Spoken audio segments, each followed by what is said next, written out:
En muchas disciplinas se enseñan caídas. De acuerdo con los objetivos, tienen diferentes adaptaciones, pero en esencia se diferencian poco unas de otras.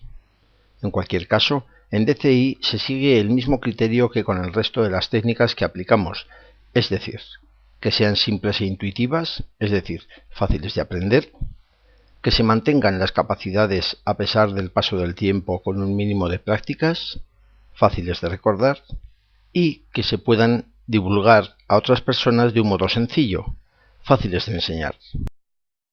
Esto permite que las personas interesadas puedan contribuir a mejorar las capacidades de otras desde el principio de su propio aprendizaje, lo que además les facilita el aprendizaje propio, lo cual es especialmente importante en entornos profesionales, como es el caso de unidades policiales y militares. Las clasificaciones en función de la dirección de la caída, es decir, hacia atrás, y el impulso, caída corta, son las que definen esta técnica. También podemos ver que dentro de la función a realizar puede utilizarse tanto para cumplir funciones ofensivas como defensivas. A lo largo de esta ficha se pueden observar varios ejemplos. Por último, al ser una caída sin fase aérea, constituye una caída de abatimiento.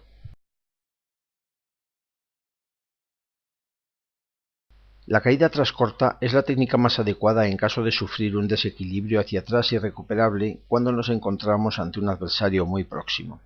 En el momento en que se inicia el desequilibrio atrás, la reacción natural es desplazar en esa dirección uno de los pies para intentar recuperar el equilibrio.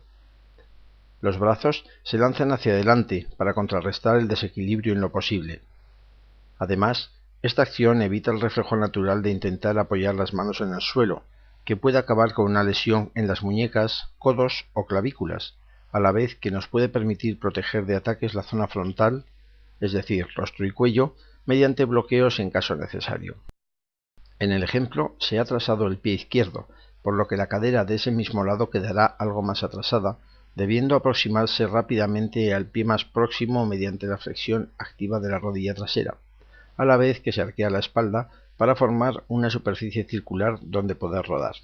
La acción es la de mirarse el vientre durante la caída. Esto, además, evita que la cabeza golpee contra el suelo al final del trayecto. El contacto con el suelo debe realizarse con un lateral de la espalda, evitando el riesgo de que la columna vertebral se pueda golpear contra el suelo. Para poderse enfrentar inmediatamente al adversario es necesario evitar que el movimiento hacia atrás continúe. Para ello se frena el impulso con los brazos.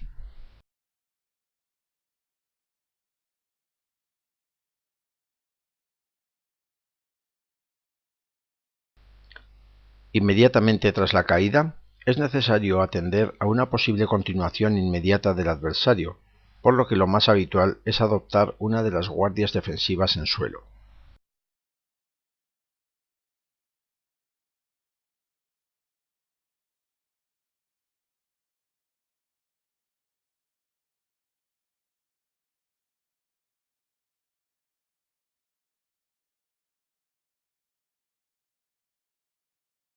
La caída lateral es en DCI una forma más de las posibilidades de respuesta que ofrece la caída atrás corta. De hecho, las figuras muestran que las posibles direcciones de esta caída comprenden toda la semicircunferencia posterior del cuerpo. En caso de que el adversario nos consiga aplicar el desequilibrio necesario para derribarnos, nuestra reacción, como siempre, deberá basarse en el esquema de combate PNF, de modo que en primer lugar habrá de buscarse la protección en base a neutralizar en lo posible los efectos de la caída.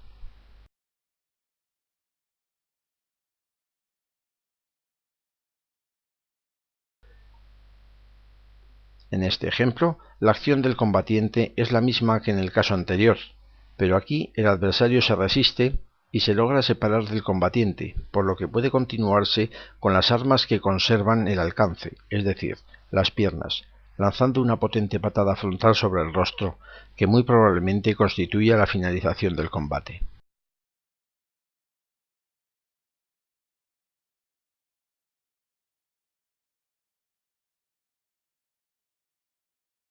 El ejemplo que se muestra a continuación es suficientemente gráfico para comprender este concepto y que queda enlazado con las anteriores, ya que esta secuencia podría ser consecuencia de un desequilibrio logrado por el adversario, aprovechando la caída para aplicar la proyección, en el caso de reacción defensiva, o como una atracción activa ante la aproximación del adversario, si se aplica como ataque. En el caso anterior, la caída se realizaba justo delante del adversario, de modo que se encontrase de repente el obstáculo del combatiente en sus pies donde tropezar o pasar por encima. Ahora, aprovechando también el avance del adversario, la acción se inicia con menos contacto, saliendo de la dirección del avance, mediante caída atrás dirigida hacia el costado, para bloquear la pierna de avance con las del combatiente y aplicar una acción de tijera que le obliga a caer, golpeando la rodilla contra el suelo, lo que se aprovecha para entrar en una posición de control del adversario boca abajo en suelo.